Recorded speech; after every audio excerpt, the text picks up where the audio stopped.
Alright, so there's three topics that I wanted to talk about in this video, and that is the potential of a new team coming to the USL and two new coaching changes that are happening in some of the biggest clubs in the USL Championship. But before we do, if you're a fan of the USL, please give this video a like because it really helps with the algorithm so that we could get more USL content out there. But with that, why don't we get into the first story, and that is that Springfield, Missouri might get a USL professional men's and women's soccer team because the city council this past Monday just approved a letter of intent to bring a professional soccer team to the city, and so USL is talking with them, and we might have a new team coming to the championship or League One, because it doesn't say which league they're going to join, because this is all very early, but still it's something that we should talk about because this just proves that the league is growing. There is so many untapped potential out there in the United States because it almost seems like a lot of teams are in the East and the West. There's really nothing in the middle. So yeah, I feel like there is so much potential for new teams out there, for new soccer communities. And just think about this, like the U.S. men's national team, when they play in St. Louis, it looks like the stadium gets packed almost every single time. And St. Louis joining the MLS is relatively new. And think about that. That was a market that didn't exist not too long ago. And now, even with St. Louis, in the beginning, I remember when MLS, they were selling out their stadiums, or they were just having packed stadiums. So yeah, this is something that I like to see because I feel like this could be the next city where soccer is going to be a leading city in the United States. It doesn't just have to be like LA or New York or Atlanta, these major cities. There are cities out there that love soccer and they enjoy watching it, and they want a team. It's exciting for the USL to be going into different markets and not just thinking like it has to be a major city where MLS is. And like I said, this just proves that the league is growing. The World Cup is coming, so I feel like USL is trying to get as many cities as they can to grow the league. And I don't know if this is a good thing or a bad thing, because if you grow too fast and there isn't enough fans, there isn't enough engagement, this could also hurt you, because all of this takes money, guys. All of this is the growth. It takes money, and so you have to make that money back. And if you aren't getting the viewership, this could hurt them. And this is why we have seen in the past where teams have folded. Unfortunately, in the USL, many teams have folded, and it's a reputation that I feel like the USL is going to get rid of eventually. But we just lost Memphis 901 FC, and that was because of a stadium. But it seemed like in Springfield, they're investing in the stadium. They're investing in the community. The one thing I did see that they were putting in was artificial turf inside a stadium that they already have. And turf, guys, I hate turf because many players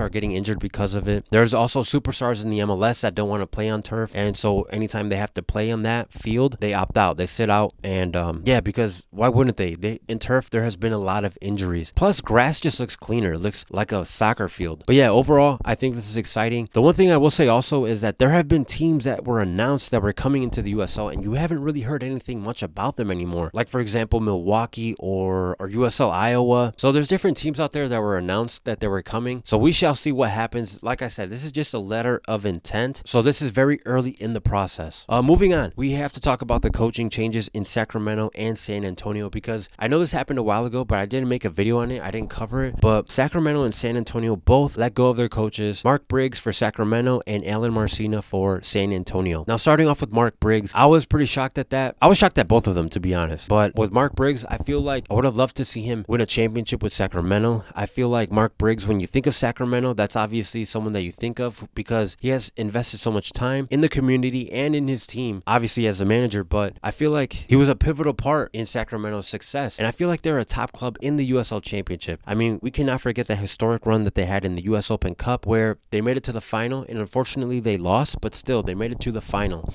And that is something that's going to live on forever.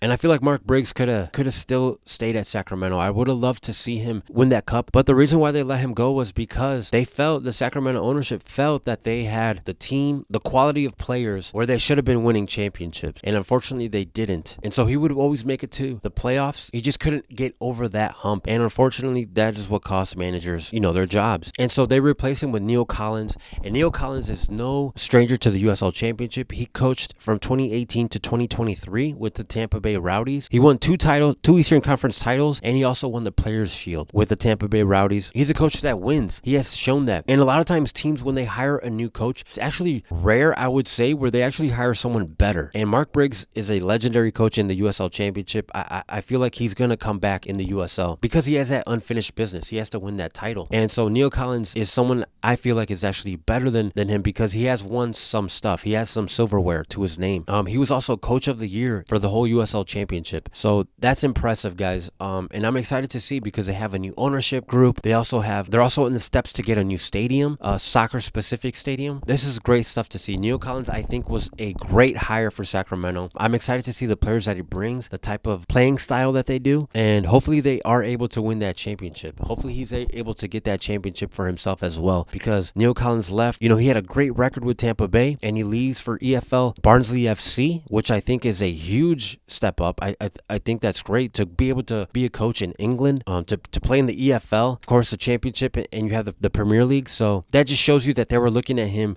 looking at America's second division and saying, yeah, we can bring him with us over there. And so whether he won stuff or not, that's a whole different story. But just the fact that he was able to jump from here to over there, great stuff. So we shall see what kind of the type of impact he does with Sacramento. And then going to San Antonio FC, Alan Marcina being let go. Now this one was more of a shock to me because Alan Marcina actually won a championship. He won a title for San Antonio, and I'm a big Batman fan. So what happened with him actually reminds me of a quote from The Dark Knight, in which the Joker and the Batman are talking, and he says, the people are going to turn on you when things get rough. And so, yeah, they love Batman now, but when things get bad, they're going to turn on him. And this reminded me so much of Alan Marcina because he won a championship and then he has this bad season, and now all of a sudden people are like, yeah, get rid of him. He has to go. I was like, what? I mean, this guy not too long ago just won a championship in San Antonio, and after one season, people just forget that and they want to move on. So I really like what the Pittsburgh Steelers are doing, because Pittsburgh, if I'm not mistaken, they've only had 4 coaches. And yes, yeah, I mean, coaching is a hard thing to do. Coaching is, you're not always going to win a championship. Just because you get a new coach doesn't mean that he's going to take you to the championship. There are teams that bring new coaches and they don't do anything. They don't produce. You should have maybe just kept the same coach who maybe had a better record, if not the same record, because you didn't lose anything. So sometimes I view things that way. And so when it was announced that he was going to be no more the head coach of San Antonio, I was pretty shocked at that, guys, because like I said, I feel like he just had one bad season and people forgot about the championship. I don't think that he's not going to be in the USL anymore either. I feel like he could be a great coach for many teams. San Antonio is, I think, a powerhouse club as well. They play in a soccer specific stadium. They have good fans.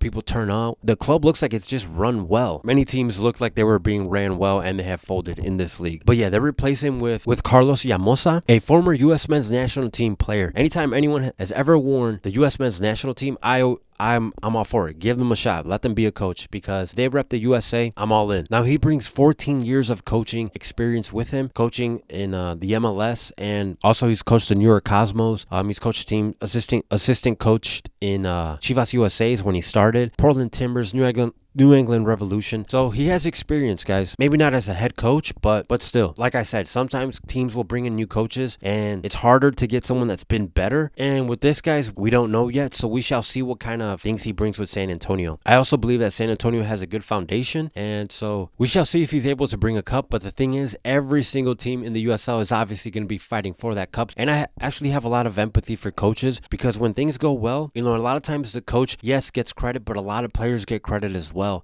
And when things go bad, coaches, they're the ones that go. They're the ones that get pointed the finger at a lot. A lot of scrutiny comes with that job. So I know it's a very stressful job. My respect to people that say, you know what, I can do this. I can turn this team around. They believe in themselves, their style of play. They go out there and they try to get those dubs. But I know that there's a lot of pressure that comes with that job. We shall see what happens with these new coaches. And there's many coaches coming into the league. But before we go, I just want to say thank you so much, because you guys helped me reach to 1,000 subscribers. And that is all because of you guys. So thank you very much from the bottom of my heart. Going on this journey on YouTube, it's not easy. You feel, there's many times where I was like, okay, I'm done. Especially having a family, having kids, having a full-time job. It's a lot of time that goes into this. But the fact that you guys choose to subscribe, that means a lot to me. And reaching that 1,000 number, I feel like I reached 1 million. So thank you from the bottom of my heart. It just keeps me motivated to keep on going. And so thank you so much. But let me know what you guys think in the comments. What do you guys think about all of these changes coming to the USL? I would love to hear what you guys have to say.